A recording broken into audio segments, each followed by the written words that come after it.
எடப்பாடி பழனிசாமி மீதான புகார் குறித்து காவல்துறை தொடர்ந்து விசாரணை நடத்தலாம் என சென்னை உயர்நீதிமன்றம் தெரிவித்துள்ளதை அண்மை செய்தியாக பார்த்துக் கொண்டிருக்கின்றோம். மேலும் கூடுதல் விவர செய்தியாளர் கிருஷ்ணமூர்த்தி வழங்க கேட்கலாம். கிருஷ்ணமூர்த்தி, உயர்நீதிமன்றத்தின் உத்தரவு குறித்தான கூடுதல் விவரங்களை பதிவு செய்யலாம். வணக்கம். கடந்த 2021 சட்டமன்ற தேர்தலில் எடப்பாடி தொகுதியில் அதிமுக சார்பில் போட்டியிட்ட பொதுச் செயலாளர் எடப்பாடி பழனிசாமி தனது வேட்புமனுவில் சொத்து விவரங்களை உட்பட பல்வேறு முக்கிய தகவல்களை தவறாக தெரிவித்ததாக கூறி அவர் மீது மக்கள் பிரதிநிதித்துவ சட்டத்தின் கீழ் நடவடிக்கை எடுக்க கோரியும் தேனி மாவட்ட உத்தமபாளையத்தைச் சேர்ந்த மிலானி என்பவர் சேலம் நீதிமன்றத்தில் தனிநபர் புகார் மனு ஒன்றை தாக்கல் செய்திருந்தார்.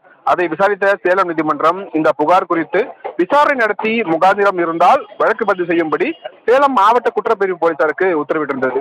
இந்த உத்தரவை ரத்து செய்ய கோரி எடப்பாடி பழனிசாமி சார்பில் சென்னை உயர்நீதிமன்றத்தில் மனு தாக்கல் செய்யப்பட்டிருந்தது. இந்த மனுவை விசாரித்த உயர்நீதிமன்றம் காவல்துறை விசாரணைக்கு இடைக்கால தடை விதித்து உத்தரவிட்டிருந்தது.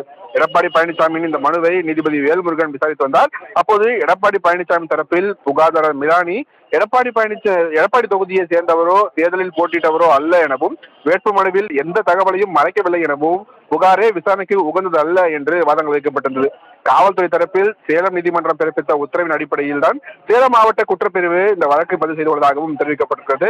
இவ்வாறாக இருதரப்பு வாதங்களும் நிறைவடைந்த நிலையில் எடப்பாடி பழனிசாமியின் மனு மீதான தீர்ப்பை நீதிபதி வேல்முருகன் தேதி குறிப்பிடாமல் தள்ளி வைத்திருந்தார். இந்த வழக்கில் இன்றைய தினம் தீர்ப்பளித்த நீதிபதி வேல்முருகன் எடப்பாடி பழனிசாமியின் மனுவை தள்ளுபடி செய்து உத்தரவிட்டிருக்கிறார். மேலும் காவல்துறையினரின் விசாரணைக்கு முழு ஒத்துழைப்பு வழங்க வேண்டும் எனவும் எடப்பாடி பழனிசாமி தரப்புக்கு நீதிபதி உத்தரவிட்டிருக்கிறார். ராம்குமார். கிருஷ்ணமூர்த்தி, தகவலுக்கு நன்றி.